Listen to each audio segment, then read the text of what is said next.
بات کا فکر ہی نہیں، اس لیے کہ اس قرآن کا محافظ اللہ خود کہتا ہے انا نحن نزلنا الذکر وَإِنَّا لَهُ لَحَافِظُونَ، تاکید وَإِنَّا لَهُ، وَإِنَّا بے شک، لَهُ لَحَافِظُونَ، تاکید در تاکید، ہم ہی اس کے محافظ، ہم ہی اس کے محافظ، کوئی اور نہیں. No one protect this Quran. I am a protector of the every time for the long time to the day of judgment. ہم اس قرآن کے محافظ. اب رہی بات یہ کہ کیا اس قرآن میں ہے کیا؟ اس قرآن میں کیا کچھ آیتیں ایسی ہے، کیا اس قرآن کریم میں پیغام کچھ ایسے ہیں کہ جو ان ایکسیپٹیبل ہے، قابل قبول نہیں ہے، قابل اعتراض ہے؟ جیسے کہ لوگ بولتے ہیں 26 آیتوں میں ہی نہیں، 26 آیتوں کا مینشن تو ابھی ہوا ہے، بلکہ 400-500 آیتوں کا تذکرہ بہت پہلے سے چل رہا کہ یہ آیتیں غلط، یہ آیت غلط، یہ حکم غلط، یہ فرمان غلط، یہ صورت غلط، یہ جنگ کی صورت ہے، یہ لڑائی کی صورت ہے، اور یہ فنا بات کے اوپر ورغلا رہا، یہ فنا اس طرح کے بہت سارے لیگیشنز قرآن کے اوپر رہے. کیا واقعتاً قرآن کریم کے اندر ایسا میسج ہے؟ میرے بھائیوں، یہ قابل ذکر اور قابل فہم بات ہے، سمجھنے کی بات. اسی لیے میں کہا کرتا ہوں کہ شری رام شری کرشن جی کا وہ شلوک انسانوں کو یاد کرنا چاہیے جس میں انہوں نے کہا تسمات شاسترم پرمانمتی کاریہ اکاریہ ویوستھتو گناتوا شاستر ودھانوکتم کرم کرتو مہرہسی. مطلب اس کا کیا ہے؟ مطلب ہے فَإِن تَنَازَعْتُمْ فِي شَيْءٍ فَرُدُّوهُ إِلَى اللَّهِ وَالرَّسُولِ. اگر کسی معاملے میں الجھ جاؤ دنیا میں، ہندو مسلمان ہو جائے، بھارت کے اندر مختلف فرقے کے لوگ، مختلف دھرم کے لوگ رہتے ہیں، کرسچن رہتے ہیں، بودھ بدھسٹ رہتے ہیں، جین رہتے ہیں، ہر مذہب کے لوگ، ہر فرقے کے لوگ رہتے ہیں، اختلاف پیدا ہو جائے تو that time what will you do? Shri Krishna ji mention in his holy Granth Shrimad Bhagavad Gita ادھیائے نمبر 23 کے منتر شلوک میں 24ویں شلوک میں کہا تسمات شاسترم پرمانم تکاریہ اکاریہ. اگر کسی معاملے میں الجھ جاؤ تو ڈونٹ وری، گھبرانے کی ضرورت نہیں، اپنے گرنتھوں کو اٹھا کر دیکھنا، وہاں پر معاملے کا حل تم کو مل جائے گا.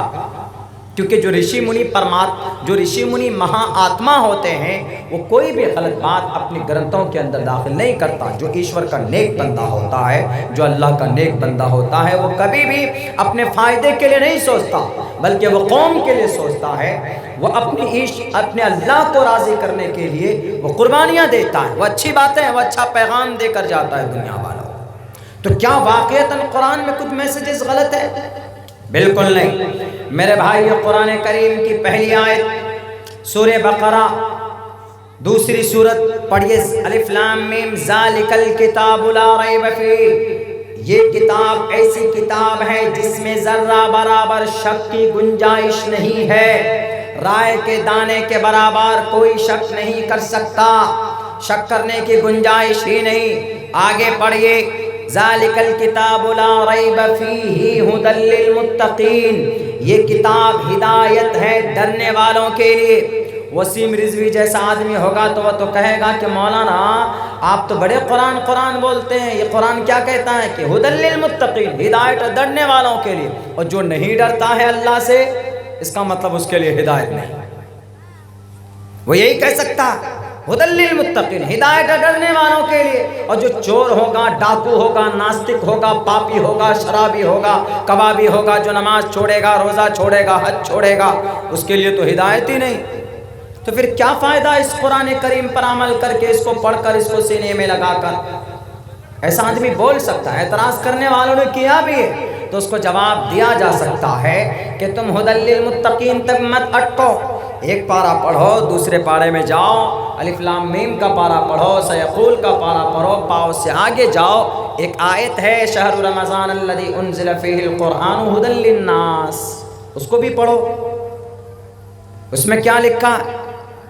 فیہ ھدی للمتقین. پہلے لکھا کہ یہ قرآن ہدایت ہے ڈرنے والوں کے، جو اللہ سے ڈرتے ہیں ان کے لیے ہدایت ہے. گائیڈ لائن کرتا قرآن.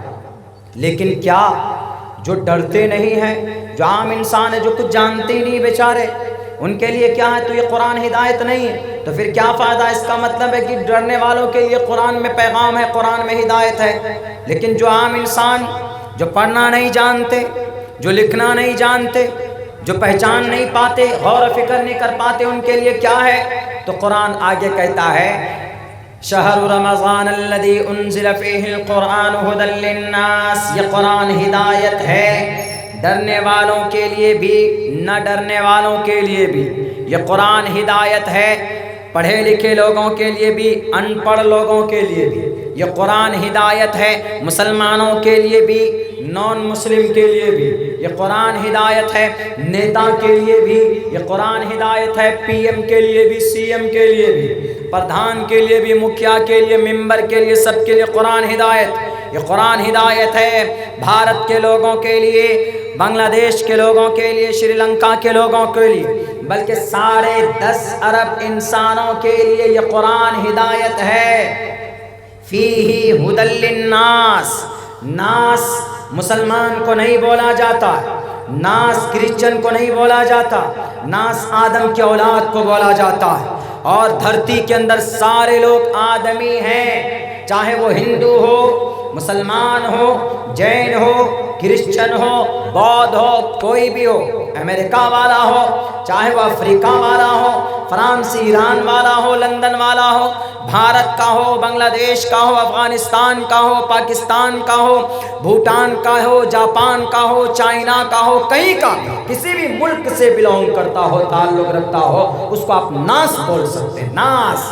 and this person is related to the mankind. ناس یہ انسان ہے، انسان کو ناس بولتے ہیں، منشیہ کو ناس بولا جاتا. تو کیا کہا قرآن نے؟ ھدی للناس. قرآن ہدایت ہے سب کے.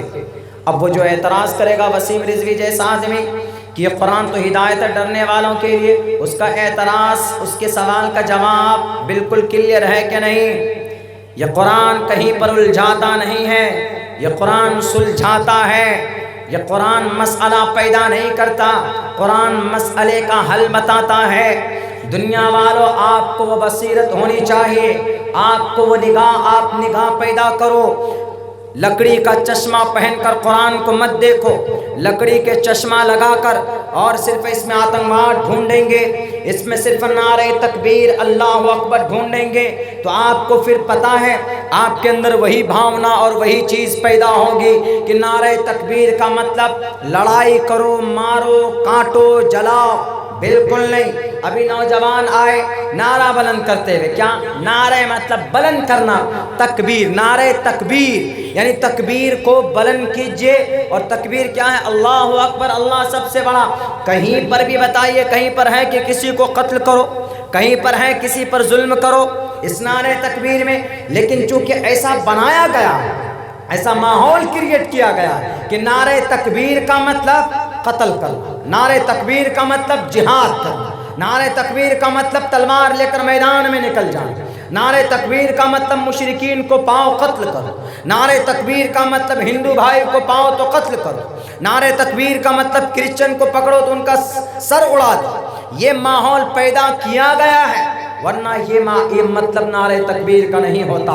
جیسے بھارت ماتا کی جے، جیسے وندے ماترم، اور جیسے بولتے ہیں جے شری رام، وہی ایک ارتھ ہے. کیا نعرہ تکبیر اللہ اکبر، تکبیر کو بلند کرو یعنی اللہ سب سے بڑا. تو کون سا گناہ ہے جناب؟ اللہ اکبر کا مطلب دیو مہان پرماتما سب سے بڑا ہے.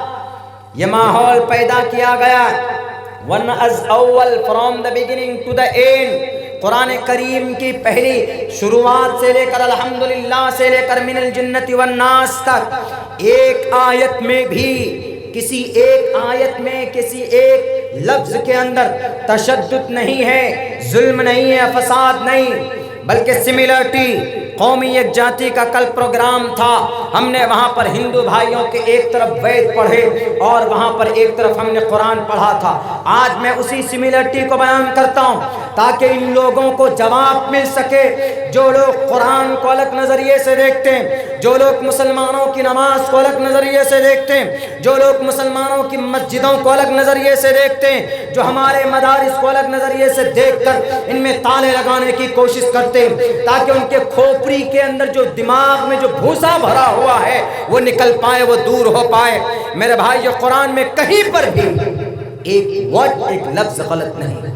قرآن کیا کہتا ہے؟ سب سے پہلے بیسک قرآن کا پیغام کیا ہے کہ بھئی اللہ کو ایک مانو۔ سب سے بیسک مدعا حضرت آدم سے لے کر محمد الرسول اللہ سب کا یہ مشن رہا ہے کہ یہ بات بتائی جائے کہ ہم سب کا اللہ ایک ہے۔ قل هو واللہ احد اللہ الصمد لم یلد ولم یولد ولم یکن له کفوا احد۔ اللہ ایک ہے، اللہ ایک ہے، وہ بے نیاز ہے، وہ اللہ کسی کی اولاد نہیں، نہ اللہ کی کوئی اولاد ہے۔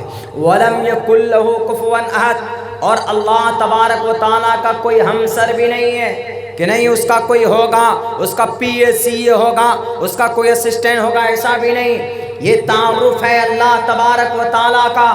قل هو اللہ احد اللہ الصمد۔ قرآن سب سے پہلے عقیدہ قرآن کا کیا؟ قل هو اللہ احد اللہ الصمد لم یلد ولم یولد ولم یکن له کفوا احد، یعنی اللہ ایک ہے، اللہ بے نیاز ہے۔ یہ پیغام ہمارے ہندو بھائیوں آپ کے گرنتھ میں بھی موجود ہے، آپ کے گرنتھ میں بھی موجود ہے۔ تسمات شاستر نتسچ کشچت پترسٹی لکین چستان وچ تسیہ لنگم سکار نام کرنا دیپا دیپو نچاسیہ کشچت جنیتا نچا دیپا۔ پورے سنسار کا، پورے برہمانڈ کا مسبب الاسباب وہ پرماتما۔ نتسیہ لنگم، اس پرماتما کا کوئی لنگ کا رشتہ نہیں، یعنی کوئی عورت اور بیوی والا رشتہ نہیں ہوتا، اس کی کوئی اولاد نہیں۔ جو پیغام قل اللہ کا ہے وہی پیغام نتسیہ پرتماستی اس منتر کا ہے کہ نہیں؟ قرآن کا دوسرا کیا پیغام ہے؟ قرآن کا دوسرا پیغام ہے اقیم الصلاۃ، نماز قائم کرو، نماز قائم کرو، اقیم الصلاۃ ان الصلاۃ کانت علی المؤمنین کتابا موقوتا وامر اہلک بالصلاۃ واصطبر علیہا۔ قرآن کہتا ہے اپنے ماننے والوں سے، قرآن پر اعتماد اور ایک اللہ کو ماننے والوں سے قرآن کہتا ہے کہ تم نماز پڑھو، اور نماز پڑھنا کوئی گناہ نہیں۔ مسلمان نماز پڑھتا ہے تو قرآن کے احکام پر عمل کرتا ہے، قرآن کے فرمان پر عمل کرتا ہے، اور نماز کا یہ آرڈر ہمارے ہندو بھائیوں آپ کے گرنتھ کے اندر موجود ہے۔ مہابھارت اٹھائیے شری رام چندر جی کی والمیکی رامائن۔ ہنومان جی نے پوچھا شری رام چندر جی سے کہ ہم ایشور کی بھکتی کیسے کریں؟ انہوں نے کہا کہ میں بتاتا ہوں۔ پتھما دارا کا جیوا دیو ددین مجیتے ترتیانن کو ڈلا کاریہ چتر تردیپ چندر کا پنچم بندو سنیکتا۔ کنڈلی مار کر بیٹھو، تھوڑا جھک جاؤ یعنی رکوع کرو، سانس ٹانگ کرو، 100 اشٹ انگ کرو، یعنی ایسی پرسنشا اور ایسی بھکتی ایشور کی کرو کہ آپ کے 8 انگ زمین میں لگے۔ اور 8 انگ کب لگتا ہے؟ جب آدمی نماز کی حالت میں ہوتا ہے۔ جب آپ رکوع سجدے میں جاتے ہیں، 1 2 دونوں ہاتھ، 4 ہو گئے دونوں گھٹنے آپ کے، 6 ہو گئے دونوں پیر کے، آپ کے انگلیاں انگوٹھے جو لگتے ہیں وہ 8 ہو گئے۔ اشٹانگ کرو، جو آرڈر قرآن کا اقیم الصلاۃ، نماز قائم کرو، وہی آرڈر ہے کہ نہیں؟ بتائیے۔ شری رام چندر جی نے والمیکی رامائن کے اندر، والمیک نے، رتناکر والمیک نے لکھا صاف لفظوں میں۔ اور قرآن کیا کہتا؟ قرآن کہتا ہے کہ شرک مت کرو، قرآن کہتا ہے کہ اللہ کے علاوہ کسی اور کے سامنے سر کو مت جھکاؤ۔ ان الشرک لظلم عظیم، اللہ کے علاوہ کسی اور کو مشکل کشا سمجھنا، اللہ کے علاوہ کسی اور کے سامنے ہاتھ پھیلانا، اللہ کے علاوہ کسی اور کو طاقتور سمجھنا، اللہ کہتا ہے کہ یہ شرک ہے اور کتنا بڑا پاپ ہے۔ لا یغفر ان یشرک بہ ویغفر ما دون ذلک لمن یشاء۔ اللہ اس پاپ کو، اس جرم کو، شرک کو معاف نہیں کرتا ہے۔ میرے بھائیوں، یہی ہے آیت، قرآن شرک سے روکتا،